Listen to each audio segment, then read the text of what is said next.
Zillow's help just screwed you. Want to know how? Well, stay tuned because I want to talk about it right now.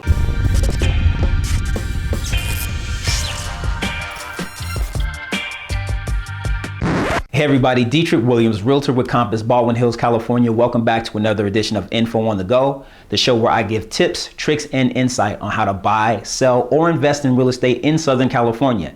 If that sounds like something that you're interested in, please make sure you hit that subscribe button and ring that bell so that you're notified every time I upload new content to YouTube. Now, I wasn't going to talk about this topic. It's trending right now, and for various reasons why I wasn't going to talk about it. But I'm getting a lot of phone calls and people asking me my opinion on it. So I thought, what the heck, let's go ahead and discuss it. Now, if you've been watching the news, which I believe you have, you've probably seen, because there's no lack of news on it, how Zillow has decided to step out of what's called the iBuying business. And their company or their subsidiary, Zillow Offers, completely folded up, where they're losing money and they're laying people off. And it's pretty bad all the way around. But let's kind of get back into what really happened and what this means to you. So Zillow's whole goal was to come into the iBuying business where they would make offers sight unseen to homeowners, cash, get those houses, do some slight renovations, and then put them back on the market a few days or weeks later.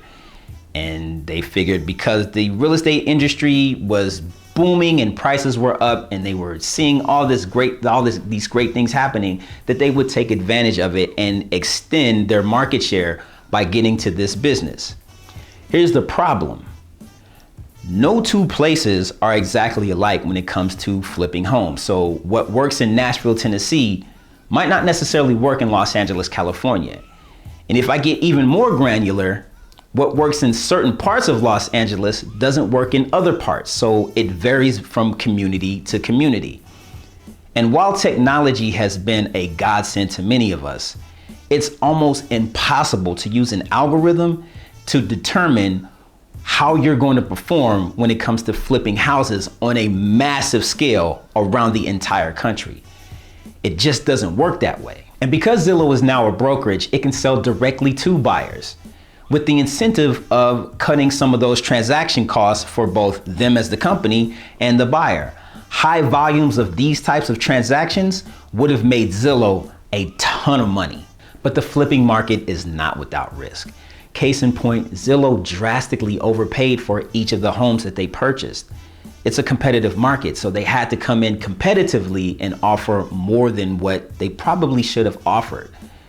Add to that, there are supply chain issues which are keeping things bottlenecked, so the resources and the things that they need to get, they couldn't get fast enough. Plus, there's a labor shortage, so the crews that they probably would have hired are not available because they're out working other jobs. And if you can get them, they're gonna charge you twice or three times as much because they understand you need them more than they need you. So Zillow simply just didn't have the manpower or the resources to complete the renovations on the homes that it purchased. And as such, they've got about 7,000 homes that are sitting on the market. And every day these homes sit on the market, it costs the company tons of money. But here's the issue. Zillow is going to be selling these homes for pennies on the dollar to institutional investors. So pension funds, commercial banks, insurance companies. You're gonna hear names like Invitation Homes or Sunrise or Brookfield. All of these companies are vying to get a piece of that pie from Zillow. Now, why would they want to do this? Well, here's the thing. Single family residential leases or rentals have been skyrocketing over the past decade. And normally institutional investors would invest in commercial real estate. So strip malls, apartment buildings, things of that nature. But that market, because of COVID, has taken a tremendous nosedive. And so these companies have looked to diversify their portfolios. And if you look on average, the single family residential rental, the person inside tends to renew their lease 75 to 80% of the time. That's huge. That's almost like they're always going to be there, or somebody's always going to be there. And these rentals are typically lasting 3 years a pop. So they're staying in these rentals for 3 years, possibly even more. So when you look at it from a business standpoint, it would make sense for institutional investors to pivot towards single family residential rentals. And single family rentals attract a different type of tenant. Usually the rents are higher.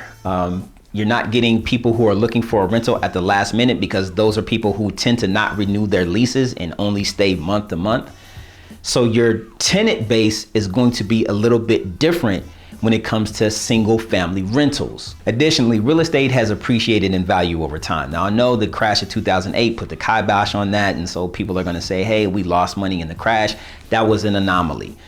Institutional investors are looking at that also, but they understand that that was an anomaly. But what they're seeing is buy and hold strategy and appreciation over time.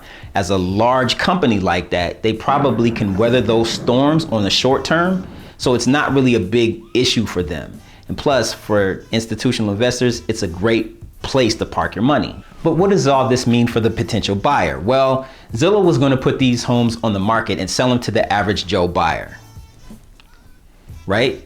So that would have been great, because we're dealing with an inventory issue. And if you've been watching any of my videos or just watching the news in general, you know that we have a supply issue. There's not a ton of inventory out there. So this move by Zillow was going to help put some of that inventory on the market.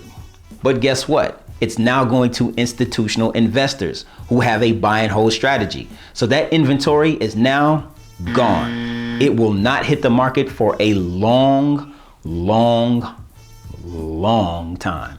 So in Zillow's attempt to help, it actually screwed you by depleting the inventory that would have been on the market.